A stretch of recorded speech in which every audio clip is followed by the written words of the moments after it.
What's up, everybody? GeauxBurns doing my final thoughts regarding Mafia 3, and this has been a very interesting adventure for me personally because I've been part of it since the very beginning, almost exactly 2 years ago, whenever the first reveal trailer was dropped for Mafia 3. That's how long I've been covering Mafia 3, since the beginning.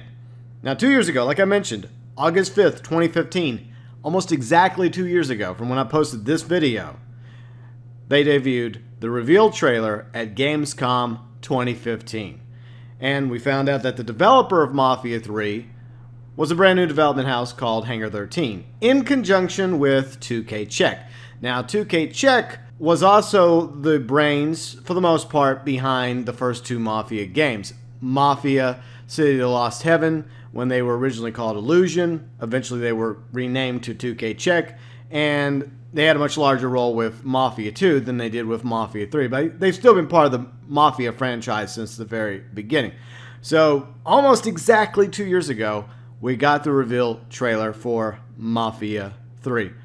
And we were introduced to Lincoln Clay, the protagonist of Mafia 3, the orphan turned Vietnam veteran, as well as the time period, which was late 60s, early 70s, the location, obviously in a bayou oversetting a city in the South, which obviously looked like New Orleans, especially one of the songs hugely implied that it was going to be set in New Orleans, or a fictional version of New Orleans. So it gave us a lot of ideas of where the game was going to be set, not only in the timeline, but also the location. Other characters were introduced in the reveal trailer as well, including Thomas Burke, Cassandra, and an older Vito Scaletta from Mafia 2. Of course, he looked a lot different in the reveal trailer than he ended up looking in the game, aka the Silver Fox Vito, which myself and others kind of preferred. We kind of like Silver Fox Vito. It's a shame that that's not the Vito we got in Mafia 3, but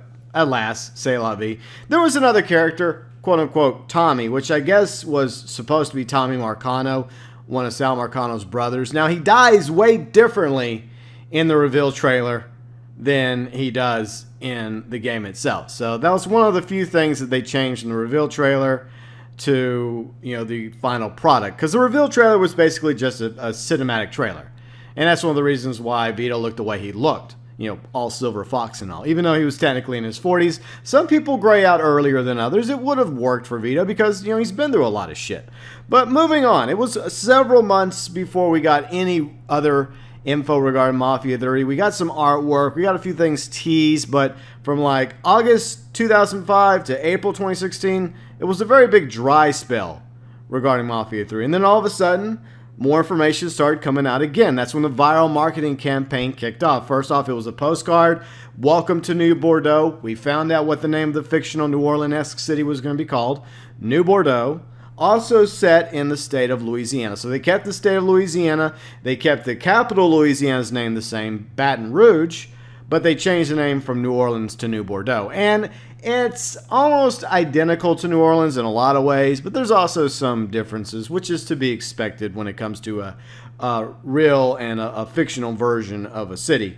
And, this was a huge viral marketing campaign put on by Hangar 13 along with Take-Two, their publisher. There were, for example, like I mentioned, postcards going back and forth between Vito and Leo in Empire Bay, talking about some things that had been happening before the events of Mafia 3. There was the Lincoln Clay case files that was being spearheaded by FBI agent Kenny McGuire, or Jonathan McGuire, or whatever he's called now. Originally, he was called Kenny McGuire, but according to Mafia 3 Wiki, he's called Jonathan McGuire. But I still remember him as Kenny McGuire. But he's the FBI agent that you see a lot of cutscenes throughout the main story of Mafia 3. And this case file, every week or every few weeks, another piece of the case file would get popped up on this bulletin board, trying to link another piece together as to what was going on in 1968 when Lincoln Clay was seeking revenge against the Sal Marcano crime family. And there was also tons of trailers leading up to E3, after E3, all the way up to the launch of Mafia 3.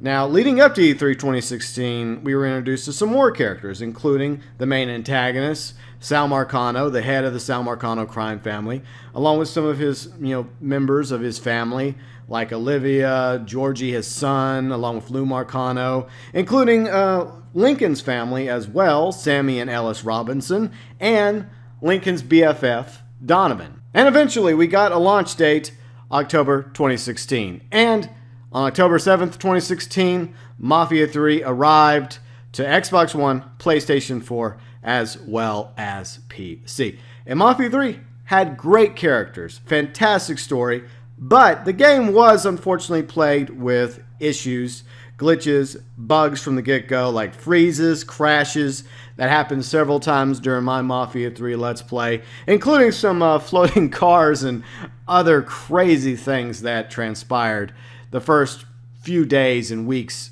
that Mafia 3 had launched back in October 2016. So overall, despite the fact that it had a great story, it had fantastic characters, those issues really, left a negative when it came to Mafia 3. We'll talk more about that in a little while. But over time, to Hangar 13's credit, they did address and fix most of the issues that were initially making the game almost unplayable. But unfortunately, there's still some graphical problems that remain to this day. Now let's dive into the mechanics of the game itself.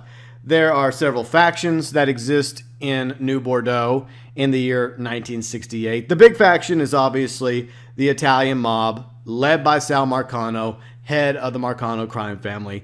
And the key figures in the crime family include his son Georgie Marcano, his brothers Tommy and Lou Marcano, as well as his sister-in-law Olivia Marcano, who was married to a deceased brother of Sal Marcano's. And they basically reside throughout New Bordeaux, but I guess you could say their power is in Frisco Fields. That's where you could say that's the Sal Marcano strength is up there. At least with Olivia it is. I guess Sal cares more about what's happening north of the city, and if you want to know more about that, then you can go play the game. I'm not going to try and spoil too much about what's happening in the game in case this is the first time you've come across Mafia 3. It definitely has a fantastic story and great characters. But anyways, Sal Marcano has almost full control of the city itself. But under Sal Marcano, he was able to keep the other criminal organizations in line, well, for a time. One of the first ones you come across is the main one that Lincoln Clay is associated with, the Black Mob, which resides predominantly in Delray Hollow, led by Sammy and Ellis Robinson. Now, Sam Robinson owns the bar Sammy's, and he's also the adopted father of Lincoln Clay, and Ellis is Lincoln Clay's adopted brother. Then you have the Irish mob up in Point Verdun, and it's led by Thomas Burke, along with his two kids, Danny Burke and his daughter, Nikki Burke. And then there's another faction that causes the Black Mob issues in Delray Hollow, the Haitians, which is led by Cassandra, along with her lieutenants, Baca and Emmanuel, and a few others as well. So at the start of the game, there's definitely an issue between the Haitians and the Black Mob. And that makes things very difficult for Sammy and Sal and their relationship. And then, of course, you have another faction in the game. You actually have two more factions. First off, the faction that resides in River Row, which I call Vito's faction, or the quote-unquote rebel Italians, or the outcast Italians. These are the Italians that got sent in from Empire Bay, elsewhere, that the commission had exiled to New Bordeaux for their own rhymes or reasons to keep them out of trouble with the government, or because they had to with what happened with Vito at the end of Mafia 2. The point is, Sal Marcano took these quote-unquote carpetbaggers in, but he never really had much respect for those from the north like Vito, and he always gave them kind of the shitty stuff, like River Row, which is one of the worst districts in New Bordeaux. So we'll talk about the districts in a moment, but Vito Scaletta is in charge of River Row. He's also the leader of quote-unquote Vito's faction, the rebel Italians, along with one of his lieutenants, Alma Diaz, who is an anti-communist Cuban exile. And then we're going to talk about the sit-down. So eventually you get to the point where you're able to help out Vito, Cassandra, Burke, and rally them to your side against Sal Marcano. And what you do is you have sit-downs. The sit-downs allow you to divvy up who gets control of what rackets and what districts. Now, in each district, there are 2 rackets. And the best thing to do is when you take over a racket, you assign it to the lieutenant that you intend to give the district to. So you assign the same rackets to the same district boss, so it makes it a lot less complicated, because you can't have, like 2 separate racket bosses and then a separate district boss. It's all or nothing when it comes to the districts. But the districts include Delray Hollow, River Row, Barclay Mills, Frisco Fields, Downtown, French Ward. French Ward, by the way, is very similar to the French Quarter in real life New Orleans. Then, of course, you have South Downs, Tickfall Harbor, Point Verdun, and the final district is the Bayou, which is basically controlled by no one. It's like the swampy area south of the city of New Bordeaux. And a lot of stuff happens in the Bayou, but nobody really has any sort of actual control over it. I guess you could kind of say the Dixie Mob and the Southern Union do to some degree. We'll talk about them in a moment. But within each district, as I mentioned, there are 2 rackets that you eventually have to take over in order to also take control of that district. So you first go after the 2 rackets, and then you can take down the district as you slowly but surely take over New Bordeaux and eventually topple the Sal Marcano crime family. With the exception, once again, of the Bayou, which has no rackets. It has a lot of stuff going on in the Bayou, but no rackets, and you don't get to take control of the Bayou. The Bayou is its own creature, which belongs to the alligators. And then the other 2 factions, which are very, very similar. So similar to the point where it really makes you wonder if they're actually 2 separate factions at all. The Dixie Mob and the Southern Union. Now, of the 2, I would say the Dixie Mob is the nicer of the 2, but that's not saying much, because the Southern Union is basically the Ku Klux Klan of the game. They're the white supremacists, and to a degree, so is the Dixie Mob, but they're a bit more reasonable, I guess. They're willing to work with other groups, but they're, same thing. They're all about the white power and that mentality as well. So you can see the confusion, because there is a lot more similarities and differences to the Dixie Mob and the Southern Union than anything else. So you could just say that they're basically one and the same, and perhaps at the top you have the Southern Union, and at the bottom you have the Dixie Mob, and maybe that's how you connect them. But they each have leaders. Richie Doucette was the leader of the Dixie Mob, and Remy Duval was the leader of the Southern Union. But of the 2, obviously the Southern Union is the worst, because they reside in, a lot of them up in Frisco Fields, which is where all the money is. And they're the extremists of the 2 factions, whereas the Dixie Mob really just wants to try and make money and eke out their own space and take over as much as they can. Whereas the Southern Union obviously has a lot more worse desires and ambitions. So yeah, those basically one of the 2 same factions, I guess, kind of, sort of. But moving on from factions, as you progress throughout the game as Lincoln Clay, you do get help and you gain abilities depending on your lieutenant. So you get intel from Donovan, who's your friend, CIA buddy from Vietnam. Then Cassandra basically gives you access to guns and other things as well. For example, Jackie, who's a member of the Haitians, drives around in an orange van, and eventually you can meet up with Jackie, and he'll give you the ability to purchase ammo, weapons even, or select from the weapons you already have unlocked. You can get health packs, you can get other upgrades as well. All that goes through Jackie. Then, of course, with Vito, he has several abilities that you can get, like the ability to improve your health and hire goons, if you want some reinforcements to help you out. And the Consigliere, which collects your money. And the Consigliere is really good, because not only does it prevent you from having to go back to the safe every time you have a ton of money on you, you can just call her up. She takes the money off of you, and eventually she's also going to take the money from the kickbacks from your lieutenants. We'll talk about that in a moment. And then you have Burke, leader of the Irish, and his abilities is, he provides the fleet of vehicles that you can call up at a moment's notice, as well as the ability to bribe cops. So all your lieutenants have different abilities, strengths, weaknesses, depending on how you choose to play the game. And speaking of kickbacks, so as you take over more districts and you do more side missions and rackets, it means more money going into your lieutenant's pockets, more money going into Burke's pockets, Cassandra's pockets, Vito's pockets.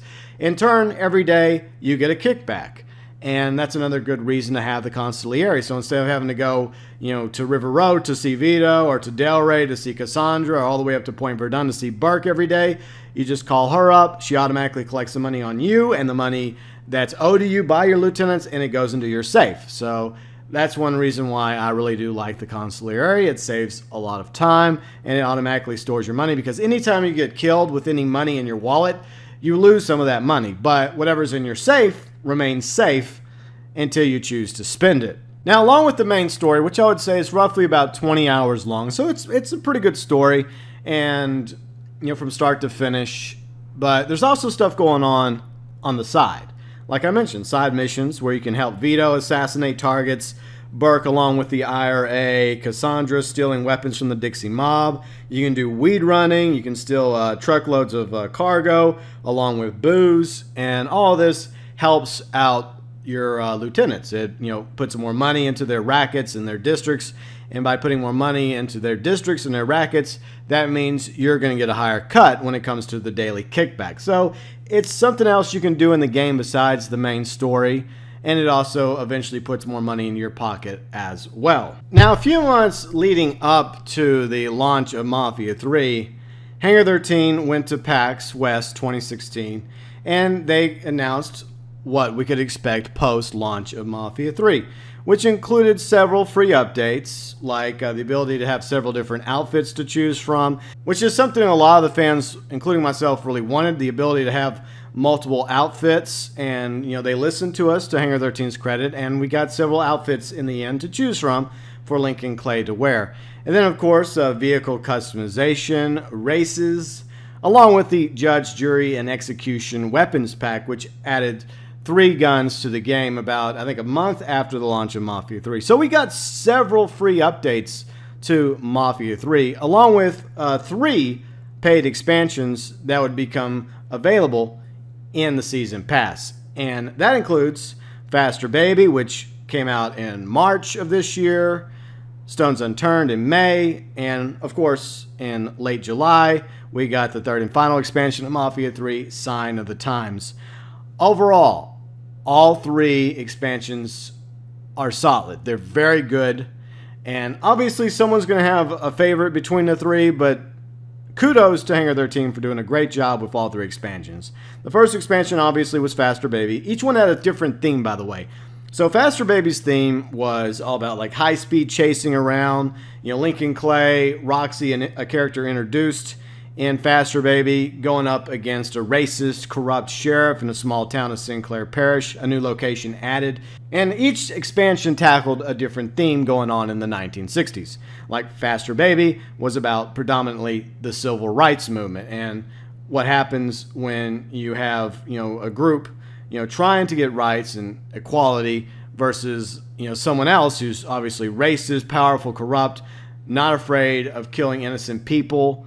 And you see, these 2 factions come to a head. And then, of course, you had the second expansion, Stones Unturned, had a Vietnam Cold War vibe to it, similar to like a Rambo action flick as well, and kind of like a buddy movie team-up between Lincoln Clay and his best friend Donovan.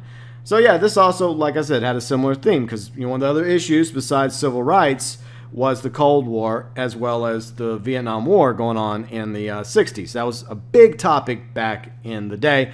And then the 3rd expansion, which is the most recent and final expansion of Mafia 3, Sign of the Times, dealt heavily in another darker issue regarding the 1960s. And it's still a problem today, and it's probably never going to go away. Cults. Cults are a serious issue, and a lot of them are not exactly good. They're bad.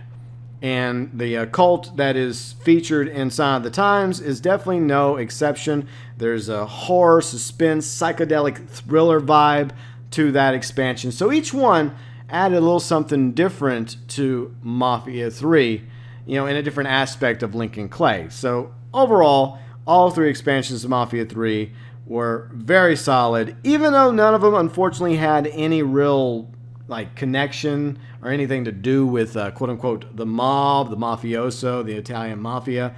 The expansions did add a lot of new content to the game if you purchased the expansions or had the season pass, including new vehicles, new weapons, new outfits, new abilities such as slow-mo driving, which came with Faster Baby, along with slow-mo shooting.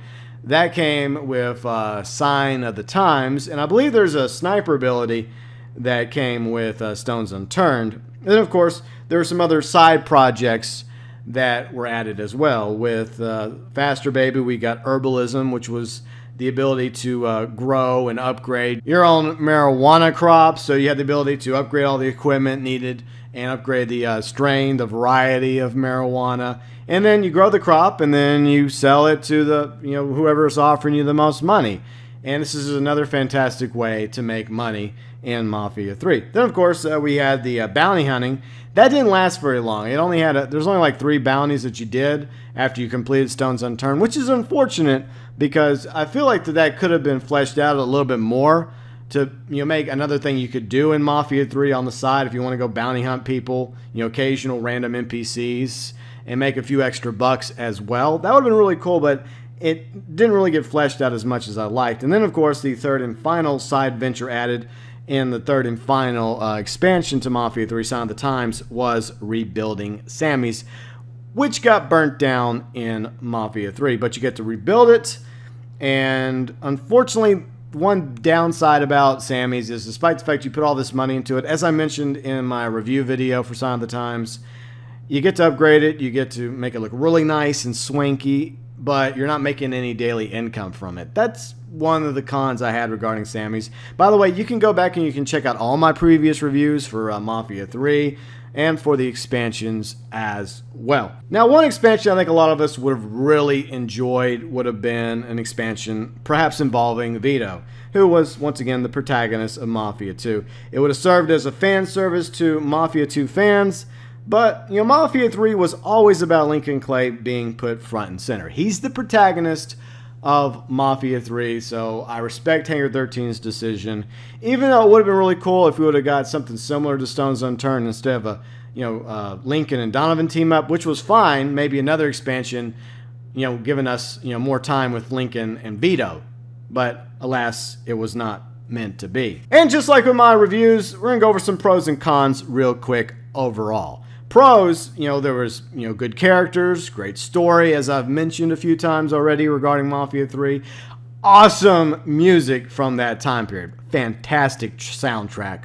And it touched on a lot of important issues going on in the 60s, like we talked about. Racism, the civil rights movement, counterculture, the Vietnam War, Cold War, cults, running rampant throughout the country. All those important issues of the time were definitely touched on in Mafia 3, along with the ability to go into, most situations and, do it the way you want to. Like you go in attacking a racket or a group of bad guys, guns blazing. You could go in silent and deadly. You had other tools at your disposal as well.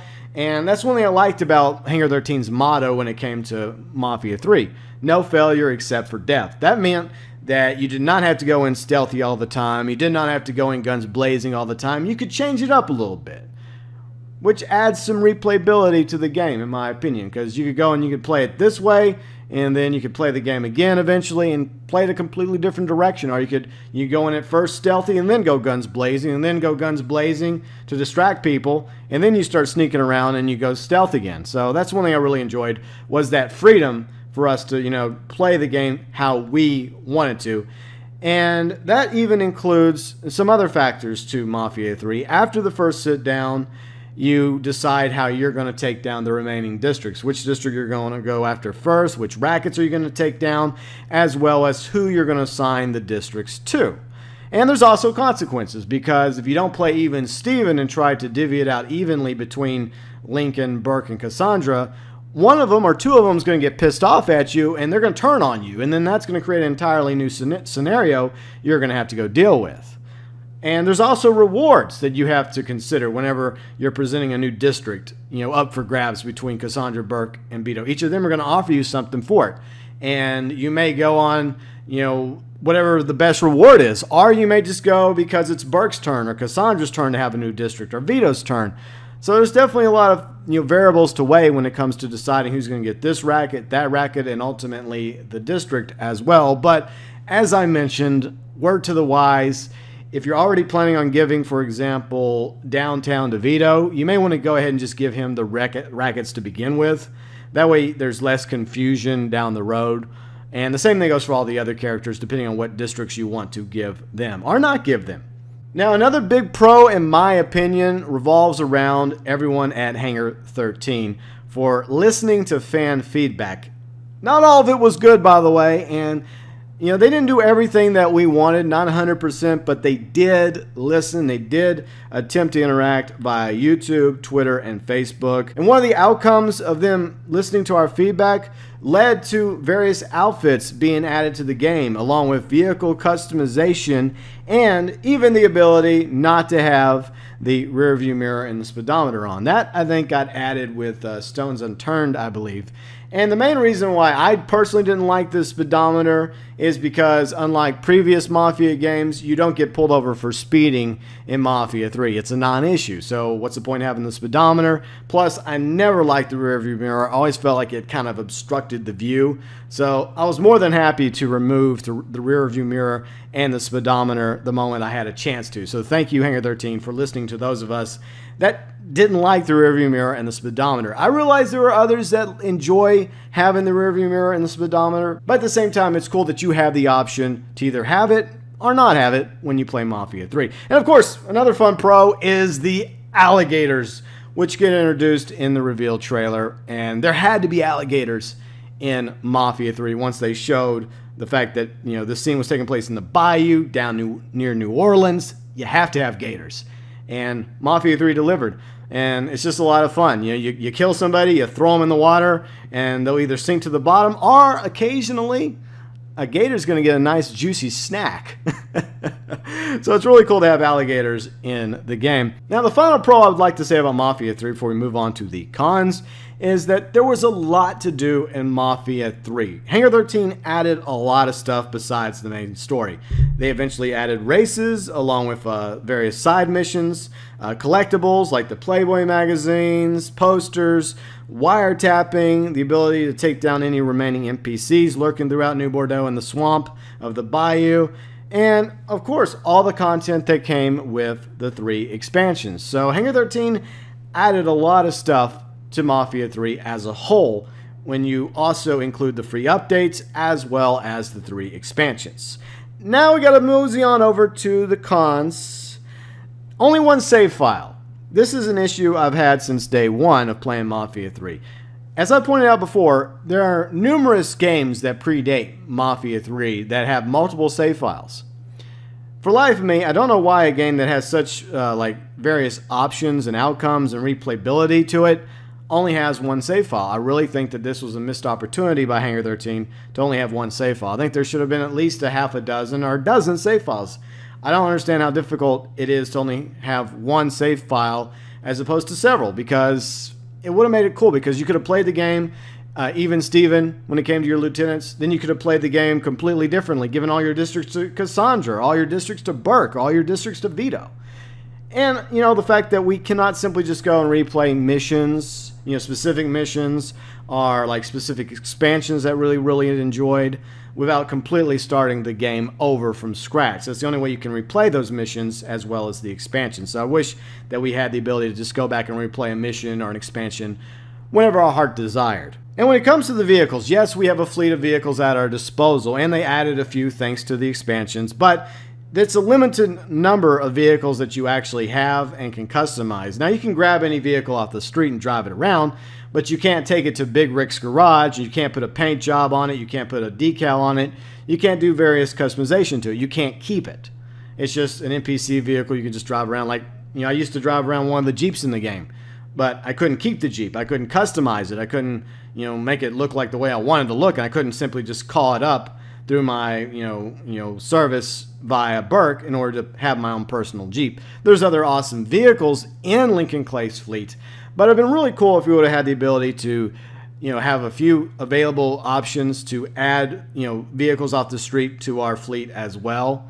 At least, I don't know, maybe one per each class, or maybe like you get up to 5 or 10 additional slots. It would just been awesome if we would have had that ability, but unfortunately, we did not. Now, despite the fact that we also had eventually several outfits to choose from, they're just outfits, and they're locked to specific looks. Like some of the outfits, Lincoln has a bald head. Some of the outfits, he has a beard. But you can't interchange it. You can't say, okay, well, I like the bald-headed look, but I want the bald-headed look with this outfit instead. But you can't do that. The outfits are each like locked to a specific look, when it comes to the clothing and the facial hair. So was no real like clothing or hair customization when it came to Mafia 3, just a specific outfit, already pre-built, whether it's, the army jacket with jeans, or, like a tank top, or any of his other cool outfits. You couldn't, interchange, the various clothing pieces or the different hairstyles, to make a unique looking version of Lincoln Clay. You just had to go with what you got when it came to the various outfits. Now, when it came to taking over the Rackets District's main story and the side missions, it can feel a bit repetitive. But to Hangar 13's credit, there's a lot of games out there with similar missions and side missions that also feel repetitive. So this is not just an issue that Hangar 13 has. It exists throughout video games, throughout the entire industry. Most games has a lot of repetitive mechanics to it, and Mafia 3 is no exception. Even though you could tackle each racket a little differently, go in stealthy or guns blazing, you can change that up. But for the most part, there's a lot of similarities to how you take down rackets, as well as the side missions. You do them over and over again, and it's not really a surprise how it goes down, where the NPCs are, where the different locations are going to be for the side missions. Like I said, it can get a bit repetitive. Another obvious con of Mafia 3 is the bugs, glitches, freezes, crashes, other graphical issues. And like I said, Hangar 13 has addressed and fixed most of those issues, even though some graphical problems do remain in the game. It's way more playable than it was at launch back in October. And of course, the game could have used some sort of fast travel in between missions. That's a con, because it takes a while to get across town if you need to go see Donovan, or you need to go from Delray Hollow all the way up to Point Verdun. It would have been cool if at the very least we could fast travel between the rackets and the safe houses. So if you needed to get all the way from Tickfall Harbor to Frisco Fields, you could just travel to one of the rackets, one of the safe houses that happen to reside in Frisco Fields.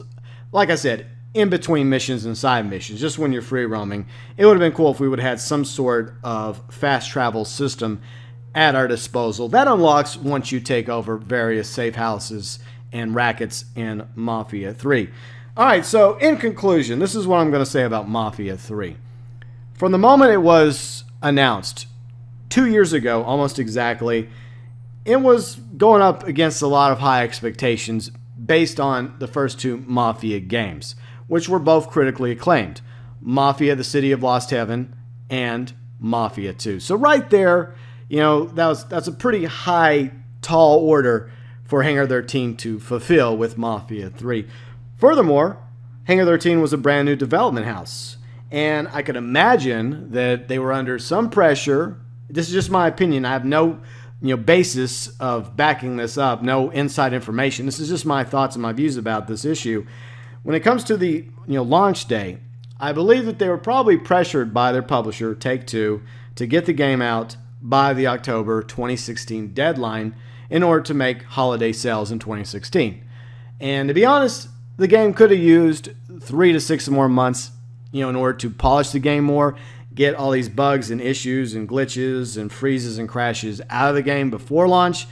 That way, it would have been, better received whenever it did go gold and officially came out for Xbox One, PlayStation 4, and PC. But unfortunately, I don't think Hangar 13 really had that much say or control over it, because they are a relatively new development house. But for their first game, for cutting their teeth, they did not do too bad with Mafia 3. They made some mistakes along the way, but at the same time, they learned from a lot of their mistakes. They created a good pipeline between themselves and the fan base. They listened to their fans when it came to things that we wanted and things that we didn't want. Plus, Hangar 13 has now merged with 2K Czech, so they're one company going forward.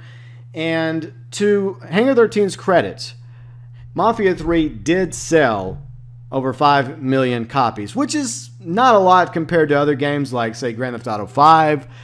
But it's not a bad initial start for Hangar 13.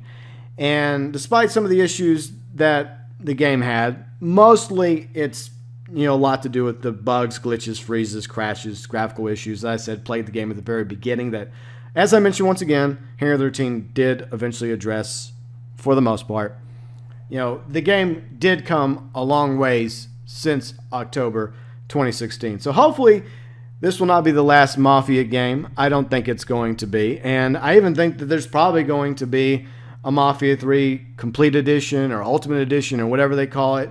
And it'll probably include all this stuff, the main story, the expansions, the free updates, as well as hopefully a lot of fixes to the issues that we had at launch. So whoever ends up playing Mafia, the Complete Edition or Ultimate Edition or Revenge Edition, whatever they want to call it, hopefully they'll get like the best version of Mafia 3 that has come out to date whenever they do roll out, like a complete package regarding Mafia 3 with everything. Because that's going to happen because this is the way video games are these days. But at the same time, I do feel like Hangar 13 has learned a lot from Mafia 3, and the writing team did a fantastic job with this story concerning the main story of Mafia 3, along with the expansions and the characters and the settings, the themes. It was good. And the cutscenes were amazing, by the way. In the end, I don't think Mafia 3 will ever be held in as high regard as Mafia 2 or Mafia: The City of Lost Heaven. But at the same time, I do believe that Mafia 3 is a worthy addition to the Mafia franchise.